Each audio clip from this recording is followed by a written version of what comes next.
folks. Welcome back inside the studios of Power Talk 1210 KEV Sahuarita, Tucson. This is the Jake Feinberg Show. Sweltering Saturday afternoon here in Tucson. Thank you so much for making us part of your day today. My guest today is one of the preeminent pianists in the world. He has been a constant projector of new ideas and sequencing these ideas in jazz, blues, rock, and classical settings. He developed his individual sound in an era that allowed him to play with blues singers like Jimmy Witherspoon and rockers like Elvis Presley. He came of age in an era when there was a music industry, and labels like Prestige and World Pacific gave my guest an identity to the modern and developing world. What's stunning about my guest is his ability to fit into and impact music across all genres. He is widely considered a pioneer in contemporary music with his cello quartet, which featured Ed Lustgarten, Emil Richards, and Chuck Domenico. These lilting, percussive, flowing tunes were in the same vein as bands like Oregon.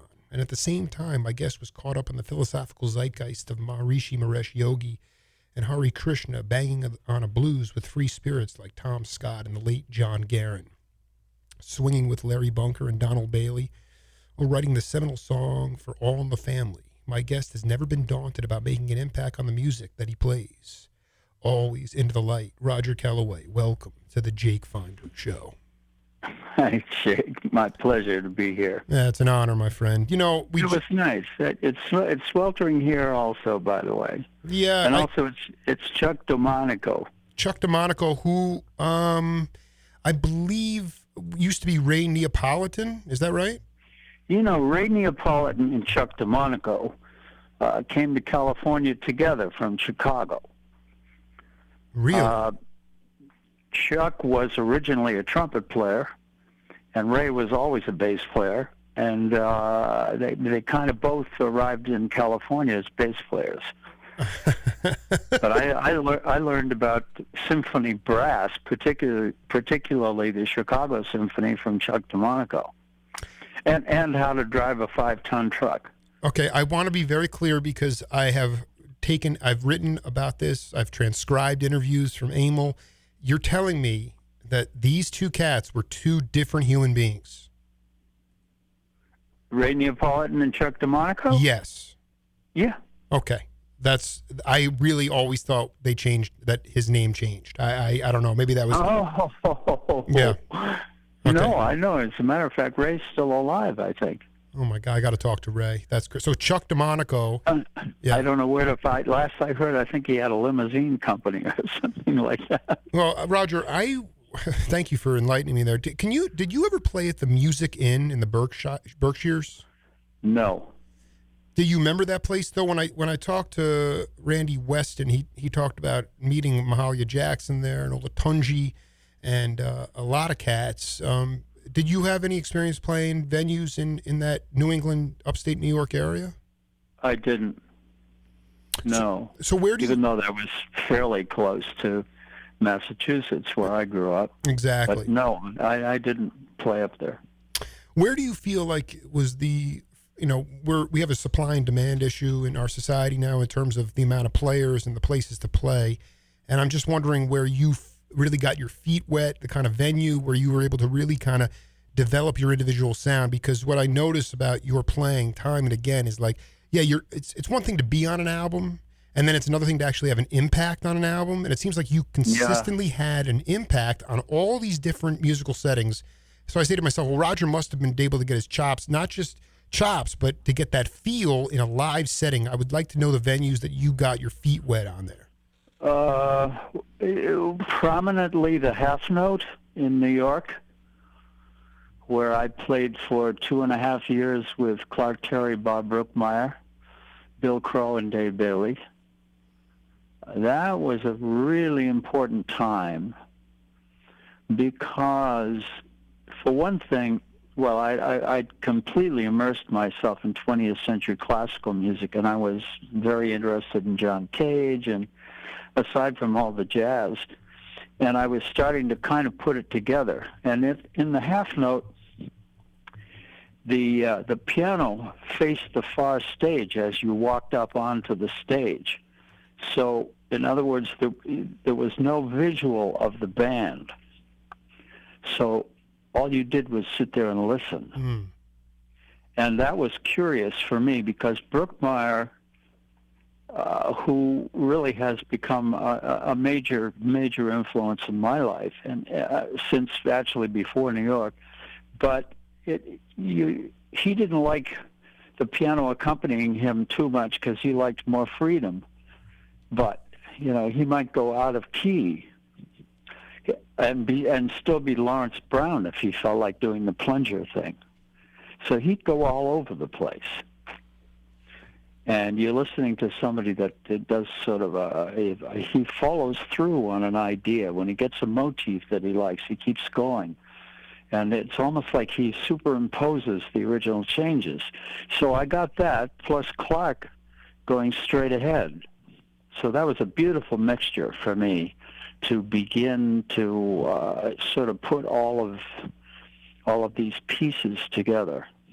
The track that we played coming into your interview was "The Spirit Feel," which is a very interesting album. It's not listed on All Music, as on World Pacific, and you were using a guy named Paul Beaver playing concrete music. But also, I wanted to get at the same time, were you getting into concrete music in New York, like with Moondog and recording all this? I really would love you to talk about. Oh, I only met Moondog once.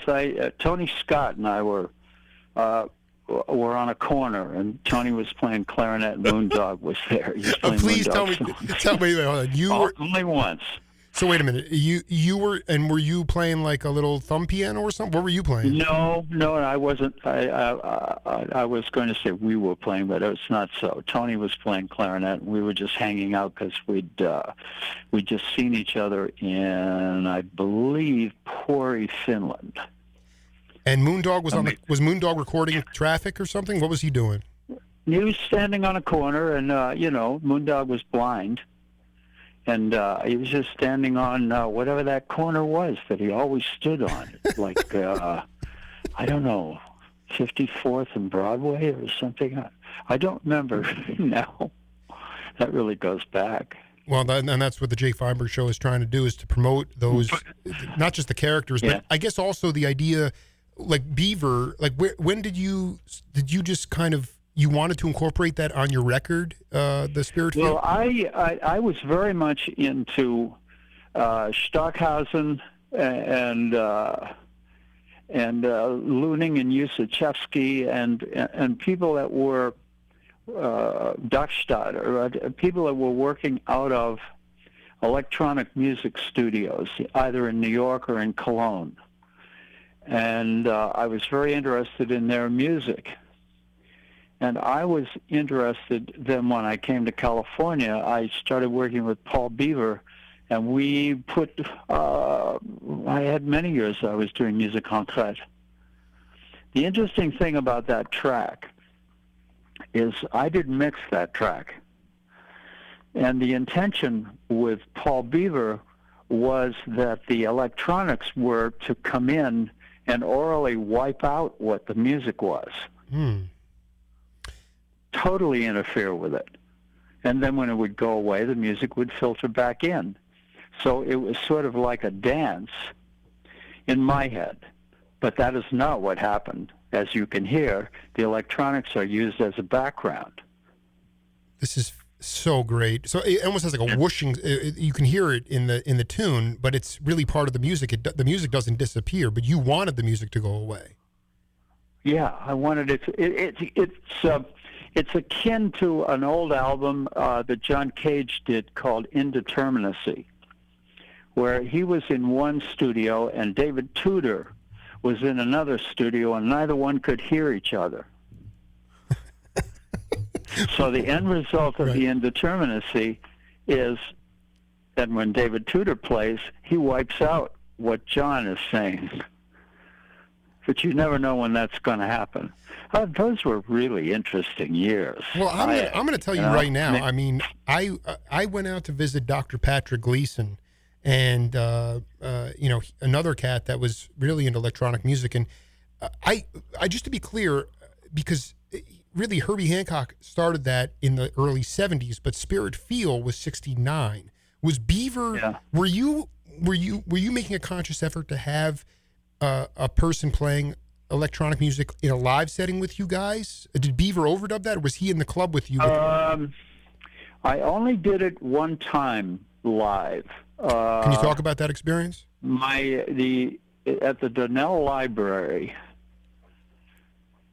in New York, which actually an old friend who was the first guy to ever record me, called George Claben, he actually recorded that concert. And that concert was with Mel Lewis, and it was going to be Richard Davis.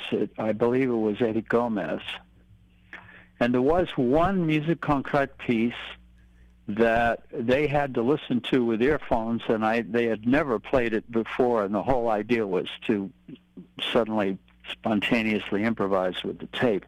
But these kinds of things were going on in my life in the early 60s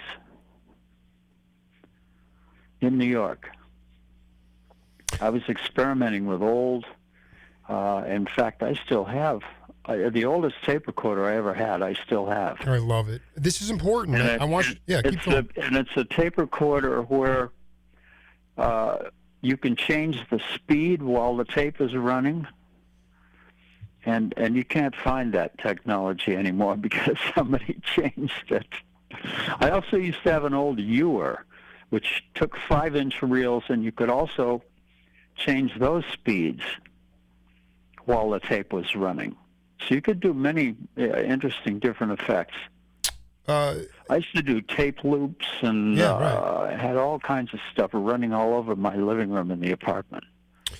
Yeah, put me back in that apartment with Roger Kellaway. I mean, the thing is, with Mel, with Mel or Eddie, I mean, you basically put together, did you put together the electronic music and then you put it on their headphones and they had a... Yeah, actually, I did the electronic music. Wow. In about 1961. I arrived in, no, couldn't have been 61 because that would be New York. Well, I put that music was put together in New York. I was thinking about another score I did when I first got to California in '65. I hooked up with Geordie Hormel, who was an old friend, and I had done an act for him. He used to play like Errol Garner and sing and do all that, and I wrote an act for him in New York that was performed at a club called The Most, and that was with Mel Lewis and Richard Davis. So anyway, he had a studio with about every toy you could possibly imagine. And he wanted an hour and a half of music to go along with a film that he was calling The Quittable Life. And The Quittable Life came from a sign that was near his house where it was The Equitable Life, but the E was out. Right. So he called it The Quittable Life. I did this score. I did an hour and a half of music, and any kind of, I used Angeline, I used all kinds of backwards tape, anything that I wanted to do. He also had an orange 4-manual Allen organ that he had custom built for him with 12 speakers. Holy cow. And added to that, I put Don Ellis, Gabe Baltazar, yep, Eddie Gomez, Joe Hunt, and myself. And that's where I first started. Well, actually, I repeated the idea of putting earphones on somebody or just having them spontaneously play with electronic sounds. Did you get feedback from those cats about how they felt about it, especially like like Mel or did anyone or I interviewed Baltazar. He's still hanging in Hawaii, but what was their feedback? I feel like you might have been the first one to ever do that. I don't know. Well, I don't. I was caught up in doing the concert.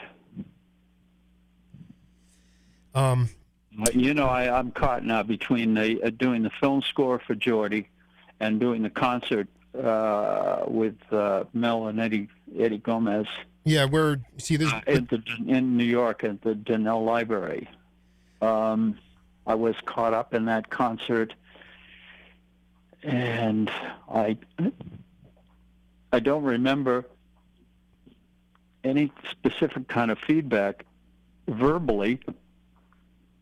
They certainly reacted to to the sounds, and it was a good spontaneous experiment, and I like that kind of thing because I was very much into John Cage and Morton Feldman, and although Morton Feldman didn't really do electronic music, but has that recording ever seen the light of day? The George Clayton? No.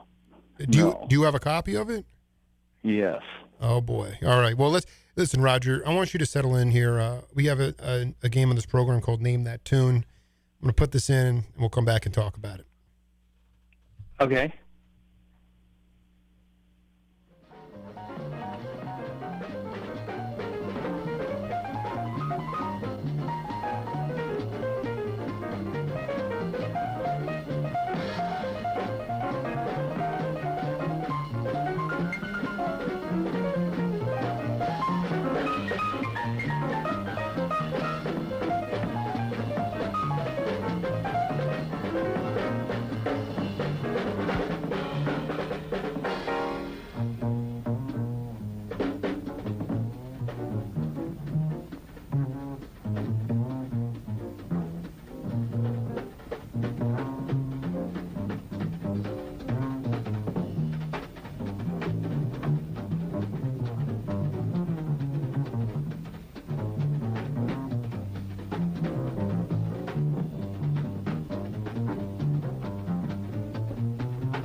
Music on the Jake Feinberg Show, sponsored in part by the Stereo Hospital, the Circle Tree Ranch. And we thank you for your support. All right, Mr. Kellaway, what do you got for us? Well, I was waiting for Zoot to come in. You're so shy. You got it. I just watched that tape about a week and a half ago. I knew immediately that it was me and Berghofer and Larry Bunker. There's a particular kind of intensity that Bunker plays with. It's really amazing. Well, that's the old show at Dante's. I just want to tell you, in California. Yeah, as I was fading off to sleep last night, and I typed in Roger Kellaway to YouTube, and this absolutely burning session from what you just said, Dante's 1970, and my engineer and I were just looking at the video and looking at Larry Bunker's face while he's playing drums. I mean, it just burned. And to think that you were already essentially, you were 10 years into your career at that point. I mean, it's really quite remarkable, Roger. I just wanted you to talk about Berghofer. I need to get to him still, but the philosophy of these pioneers like yourself who just wanted to burn. It didn't matter about the labels or the genres or the settings. You guys just wanted to burn. Why? Why did you just want to burn? Well, for me, it all boils down to Oscar Peterson. That way, Oscar was not my first influence. My first influence was George Shearing and then Billy Taylor, and then Oscar Peterson. I'm now talking about when I was 12 years old, 13, 14. But later on in my life, Gene Lees, my pal, was writing, one of the best writers in jazz. He wrote a book on Oscar Peterson, and he was looking for a title, and I said, well, he said, what do you think of Oscar? And I say, The Will to Swing. Mm. And that's what he called the book. And that's what I've always thought of Oscar. And that's that's where we go. We certainly go there on that track. All of us want to be in that same pocket, which is wonderful. I mean, that's a lot of fun. Mm-hmm. Why is it called the will? What about the will, that you need to have the will to swing? Can you break that down for us?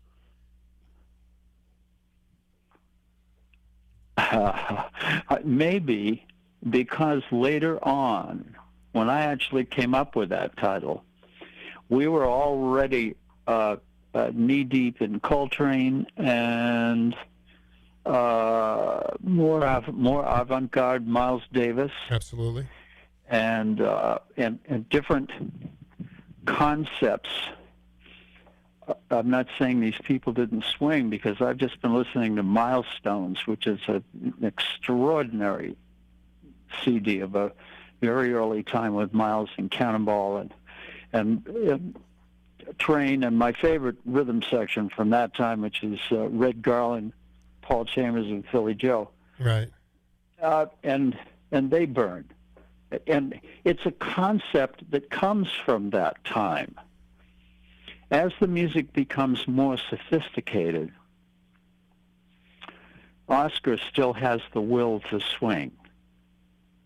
It's maybe it comes out of my Dixieland upbringing and all those guys that I played with, mm-hmm. because it was never even talked about. It's just that's what you did. You picked up the horns and you went there. That's right.